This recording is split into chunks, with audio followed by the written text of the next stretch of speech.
Welcome to another Gene Key contemplation video. Gene Key 6, the shadow is conflict, the gift is diplomacy, and the city is peace.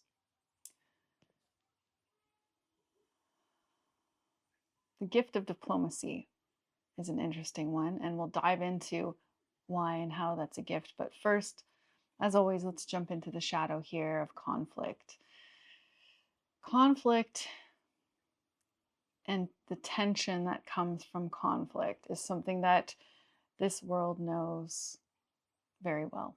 It's very familiar. So familiar, this underlying tension that we just accept it as a part of our reality. But the other part of our reality is that we want more peace on earth. And those just can't exist together. So diving into what is the tension and what is the conflict? Well, as with all the shadows, there is conflict because there is this belief in the illusion that we are separate. And in that illusion, we have defenses. We defend our heart. We defend our beliefs. We defend, you name it. And we'll stay in that state of conflict, many of us, our whole life. And therein lies diplomacy. We can only get to the gift level of this gene key when we drop our defenses and allow our heart to open and to be emotionally vulnerable. Diplomacy begins as soon as you drop your defenses and open your heart. And diplomacy is really about feeling another's heart with your open heart and knowing when to say something and when not to say something, knowing when to make a leap or a jump and when to pause. And this state of an open heart and vulnerability is a real gift to others because it gives permission for others in a way, when you share space with that person, to also drop their defenses and allow themselves to explore their own emotions, which is something that we haven't done much of as a society. And we get identified with our emotions and we attach stories to them. And then at the shadow frequency of conflict, we project and create judgments on the other for excuse as to why we need to remain separate. When really, Richard Rudd asks this question in his audio of this gene key, to think of the most challenging relationship you have right now and consider what the essence of that conflict is. You will likely have a belief or fear that that person has control over you and can ruin your peace. But really, as he says, those relationships, those really challenging relationships, are the gold dust of your transformation. They are making accessible to you the wound you have inside about the relationship with yourself. And only when we accept and own our own wounding or our own fears and allow ourselves to be emotionally vulnerable without attaching to those emotions, just letting them flow as effortlessly as this beautiful image behind me is flowing, can we really receive the feeling we're all looking for, which is that deep connection to ourselves and to others that we really do love. And to really experience it, more moments that we can cherish. But when we're in the shadow and there's that tension and we create conflict because we still see the other as separate from our own selves, we stay stuck in that cycle. And the more we stay in that gift, and I shared in the previous contemplation video that the gift, maybe it wasn't the previous, but a couple back, about all the gifts, all the 64 gifts. Again, these are all archetypes. That gift level is, it's up and down. Sometimes we remember, sometimes we forget. It's a push and pull. And it's not a stable frequency, the gift.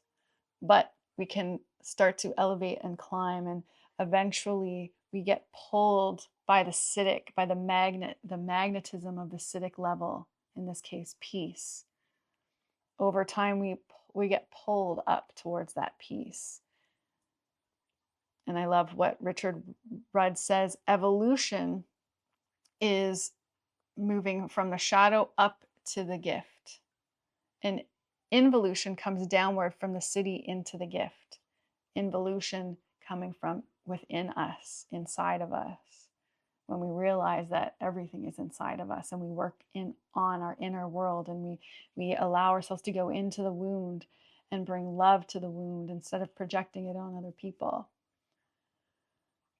And so as we're doing this journey, and it happens simultaneously if we let it, the peace comes when we stay open and still long enough to just realize that it's actually always there.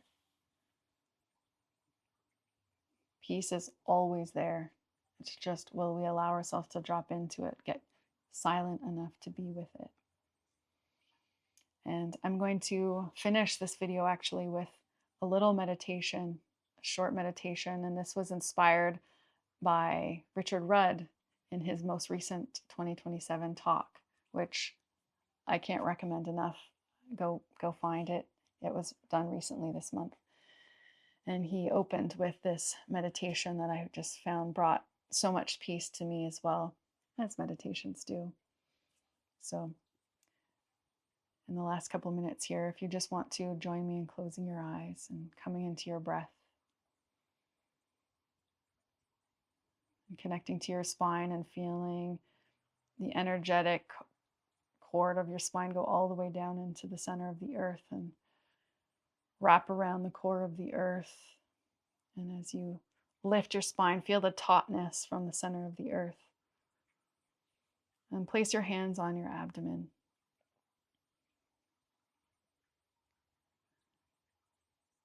And cradle your awareness in your abdomen as if you were cradling a newborn baby.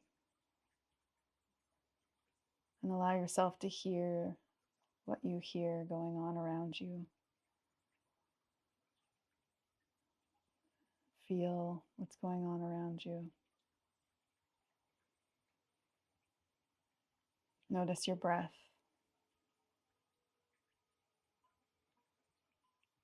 And visualize your solar plexus as a white hole. We know black holes are a place where time and space and energy get sucked into. But with this white hole, time, space, energy, thought is pushed out, the flash of light. So a thought comes up, and at the speed of life, it's gone. Speed of light, it's gone. A sensation comes up, and at the speed of light, it's gone. And allow yourself to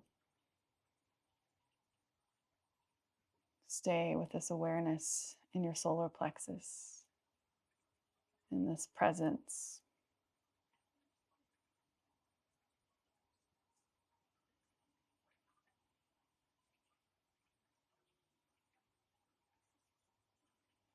And then draw all that white light in through your heart, into your spine, and down into your solar plexus.